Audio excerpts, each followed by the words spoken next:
The race for the White House hotter than ever, with the latest Fox News poll showing Donald Trump and Ted Cruz leading the GOP pack.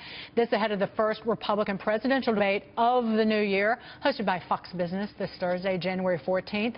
Let me bring in Republican presidential candidate and Kentucky Senator Rand Paul. Senator, good to see you. Thank you for being here. Good morning. We've been talking about these markets, horrible as they are, worst start to a year ever for the Dow and the S&P last week, even with the strong job numbers last month, even with unemployment at 5%.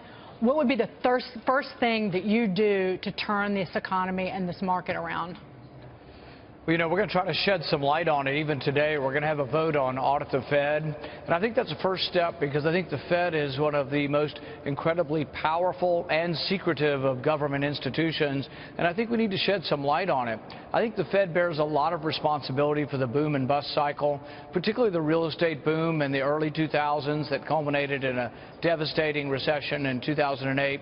So I think we need to shed more light on what the Fed does, and the Fed needs to be more responsible for what they are doing or not doing for the economy. Do you need to have legislation on that? There was a GAO audit of the Federal Reserve. It was inserted, I believe, in the Dodd-Frank bill. So doesn't the Senate have the power to do that already?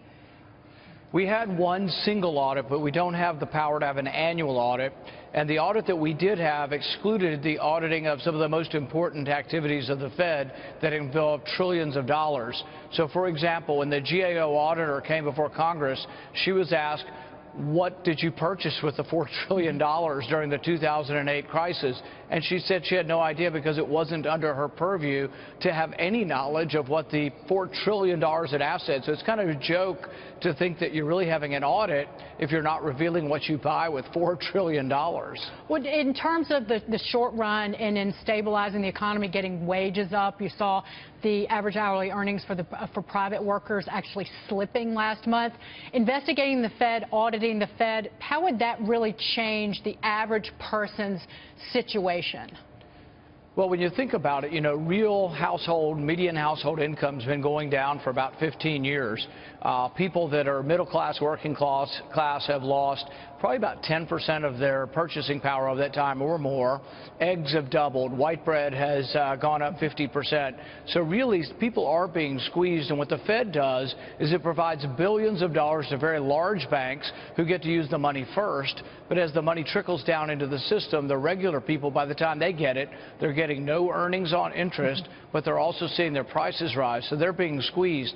So when we talk about income inequality, there needs to be a healthy dose of criticism of the Fed as being partly responsible for that. With the terror attacks in Paris and then in San Bernardino, but the priority for the American voters, their top issue has shifted once again to national security, the threat of terrorism. And do you think that your non-interventionist policies or ideas have hurt you when a majority of Americans, when polled, want more to be done when it comes to fighting Middle East terror and more done over there? Well, the good news is if you look at the last 6 polls done, we placed in the top 5 or 6 and should be on the stage this evening. In fact, we think all of the polling recently indicates that we will be on the main stage. So I don't know. I think our presentation of the ideas in the last couple of debates, you've seen our numbers actually go up. And in every poll that's come out in the last 2 weeks, we've been in the top 5 or 6, which should mean that we make the criteria. So I do think that really there are people who are saying, you know what, maybe regime change in the Middle East isn't the best thing. Maybe toppling Assad would make ISIS stronger. Maybe toppling Assad would make us more at danger. Same thing with Libya. Clinton, Rubio, Bush, they all wanted to topple Gaddafi in Libya. But when we did, we got chaos, the rise of radical Islam. Our ambassador was assassinated. Now a third of Libya pledges allegiance to ISIS. So I think my point of view and my worldview of saying that intervention often leads to unintended consequences actually is one that I think is resonating within the Republican primary. Senator, you touched on that. You have voiced you don't like the fact that there are 2 debates. Will you be there Thursday, regardless? There are 2 debates. Well, we meet all the criteria for the first debate, so if Fox Business goes by their own rules, we will be in the first tier and we will be there.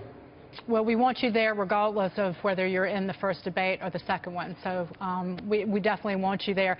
In terms of We'll be there if you guys go by your rules. We'll definitely be there. In the last 6 national polls, we've been in the top 5 or 6, and there's absolutely no scientific criteria that could exclude us. Moving on, fundraising. Can you tell us what you raised in the fourth quarter? I don't have the exact amount in front of me. We have continued to raise more than we spend. We continue to stay in the black. I believe we have a couple of $1 million on hand, cash on hand. So we run one of the most frugal operations, but we still have about 50 people on the ground in Iowa and about 50 people on the ground in New Hampshire. We just announced this week 1,000 precinct chairmen, which is more than anyone else in Iowa. We have 99 county chairmen, and in New Hampshire our leadership list is over 500, which is probably the biggest list in New Hampshire. So we think what is unheralded and has largely been unreported is our ability to organize. Well, that cash on hand, how far can it get you in terms of months? As far as we need to go, we bring in more than we spend every month. Senator, it was great to see you. Thank you for being here. Senator Rand Paul, take care. Thank you.